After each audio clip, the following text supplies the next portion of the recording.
माला, मैं जानता हूँ तुम्हें बुरा तो लग रहा होगा, लेकिन मैं क्या करूँ। अगर माँ की ऐसी हालत नहीं होती तो मैं तुमसे कभी जॉब छोड़ने के लिए नहीं कहता। अरे आप इतना क्यों सोच रहे हैं, मुझे कोई प्रॉब्लम नहीं है।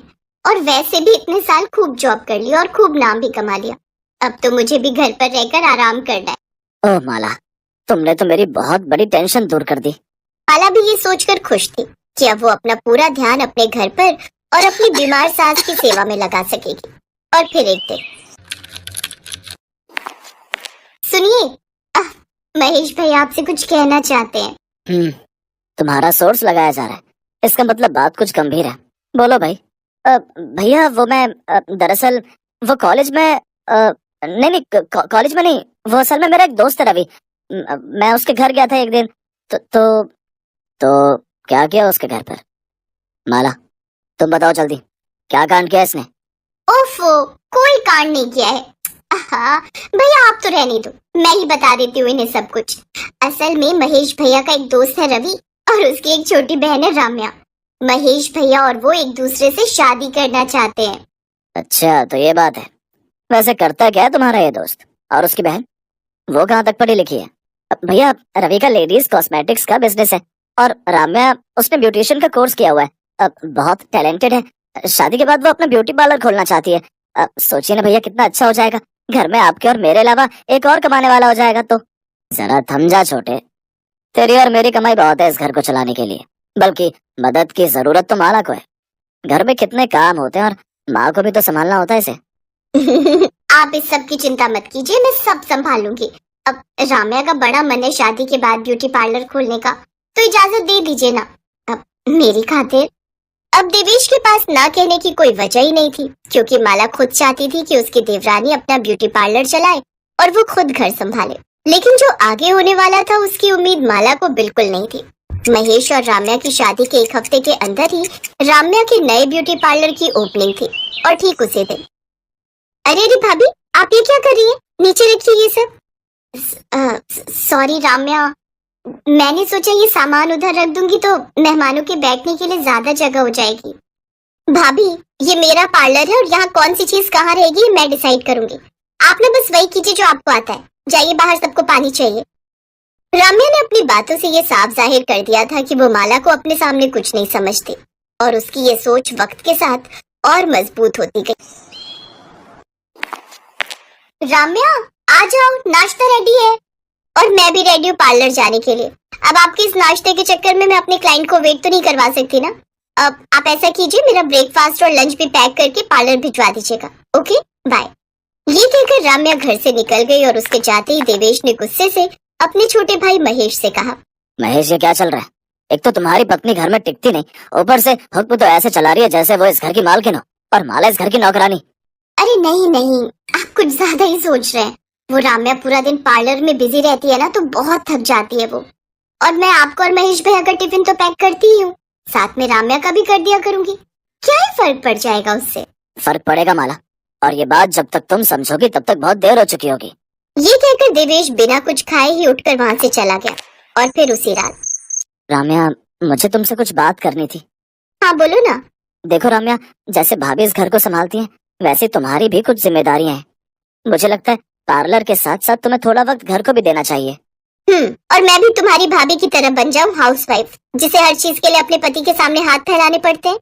अरे उनकी तो मजबूरी है, क्योंकि उनमें कोई टैलेंट ही नहीं है। लेकिन मैं अपनी लाइफ घर के फालतू कामों में बर्बाद नहीं करने वाली, समझे तुम?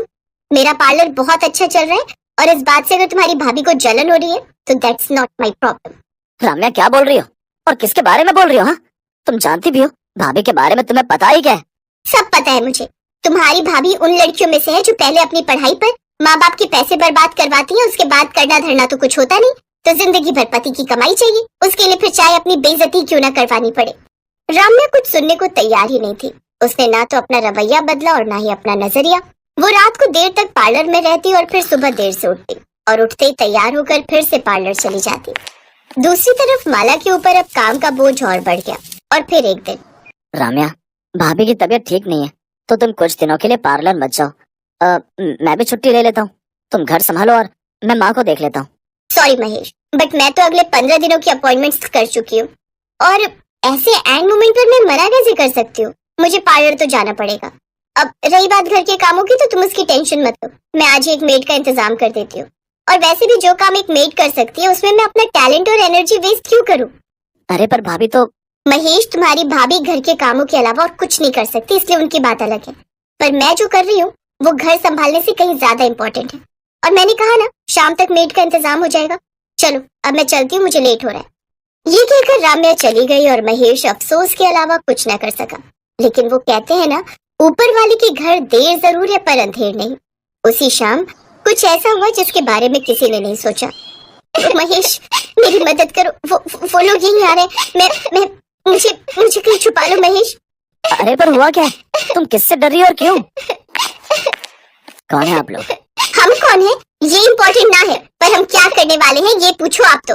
आज तो ये ना बचेगी। ये कहकर उस लड़की ने अपने साथ आए गुंडों को इशारा किया और वो सभी जैसे ही राम्या की तरफ बढ़े। महेश ने बीच में आते हुए कहा, रुक जाइए। राम्या, क्या किया तुमने? जानबूझकर नहीं किया। ये कविता है, विधायक जी की इकलौती बहन। इनकी एक हफ्ते बाद शादी है। मैंने इनका प्री ब्राइडल फेशियल किया था, पर पता नहीं कैसे मेरे प्रोडक्ट्स इनकी स्किन को सूट नहीं किया और इनका चेहरा खराब हो गया। मैंने इनके पैर पकड़कर इनसे माफी मांगी, पर ये लोग मान ही नहीं रहे। अच्छी खासी दुल्हन को चुड़ैल बनाकर रख दिया तूने, और हम ऐसे ही मान जाए? अब तू देख, जैसे तेरा पार्लर उजाड़ा है वैसे तुझे भी। रुक जाइए, देखिए इसे मारने से कुछ नहीं होगा। हाँ, लेकिन हमारे घर में ऐसा कोई है जो आपके लिए कुछ कर सकता है। बस 2 मिनट दीजिए मुझे। फिर ये कहकर देवेश फौरन माला को बुलाकर लाया और फिर एनर्जी काफी ज्यादा है, बट यू डोंट वरी, आपकी शादी एक हफ्ते में है ना, मैं इसे बस 3 से 4 दिनों में बिल्कुल ठीक कर दूंगी। हाँ, कुछ साल पहले तक भाभी शहर की मशहूर डर्मेटोलॉजिस्ट थी। वो तो घर और हमारी माँ को संभालने के लिए भाभी ने सब कुछ छोड़ दिया, वरना आज भाभी का बहुत बड़ा क्लिनिक होता। महेश की बात सुनकर सबसे बड़ा झटका राम्या को लगा। उधर माला ने फौरन कविता का ट्रीटमेंट शुरू कर दिया और सिर्फ 4 दिनों में ही उसकी स्किन को बिल्कुल ठीक कर दिया। भाभी, अपने प्रोफेशन के बारे में आपने मुझे पहले क्यों नहीं बताया? मुझे अगर पता होता तो भी कुछ नहीं बदलता राम्या। बात यहाँ सिर्फ मेरी बेइज्जती की नहीं है। माना कि हम औरतों को भी अपना करियर फॉलो करने का पूरा हक है, लेकिन उसके लिए हम अपने ही घर से मुंह मोड़ लें, ये तो ठीक बात नहीं है ना। आप सही कह रही हैं भाभी।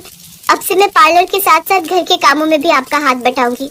और भाभी, मेरे पार्लर के ठीक बगल में अब आपका क्लिनिक भी खुलेगा।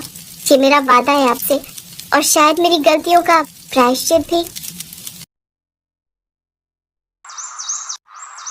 शीतल अपने पति सार्थक के साथ एक किराए के फ्लैट में रहती थी। सार्थक एक ऑफिस में काम करता था।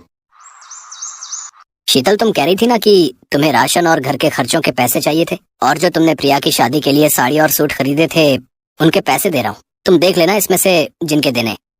हाँ, वो कपड़े वाले भैया के 10,000 रुपए देने हैं, बाकी राशन और सामान ठीक है, हो जाएगा। सार्थक शीतल को पैसे देकर ऑफिस चला जाता है। कुछ देर बाद शीतल तैयार होकर मार्केट निकल जाती है। थ्रेडिंग बहुत आ गई है, पहले वो करवाते हुए चली जाऊंगी, फिर बार बार घर से निकलने का टाइम नहीं मिलता। अरे ब्यूटी पार्लर तो बंद है, अब क्या करूं? कैसी हो शीतल? लगता है कहीं जा रही हो। हाँ यार, जा तो रही थी, पर मुझे थ्रेडिंग भी करवानी थी, और ये वाला ब्यूटी पार्लर बंद है। अरे तो इसमें इतना परेशान होने की क्या बात है? जिस पार्लर में मैं जाती हूँ तो वहाँ चली जा, मार्केट में अभी नया खुला है, बहुत बढ़िया सर्विस देते हैं। मैं वहीं से आ रही हूँ। मेरे को अगर घर पर काम ना होता तो मैं तेरे साथ दोबारा चलती। वैसे परेशान मत हो, तू मेरा नाम ले देना, वो अपने आप तुझे डिस्काउंट दे देंगी, और जो भी तुझे करवाना है तू करवा लेना। बहुत अच्छा पार्लर है। ठीक है निशा, थैंक यू सो मच, आज मैं वहीं चली जाती हूँ। शीतल निशा के कहने पर उस नए पार्लर में चली जाती है। आइए मैडम, आइए आइए, क्या करवाना है आपको? जी मुझे आईब्रोज अपर लिप करवाने हैं। ओह अच्छा, पूनम इन्हें थ्रेडिंग अपर लिप करवाने अटेंड करो। आइए मैडम, लगता है आप पहली बार हमारे पार्लर में आई हैं। जी वो मैं आपको बताना भूल गई, निशा आपके पार्लर में ही आती है। ओह निशा, वही ना जो किटी पार्टी की हेड है?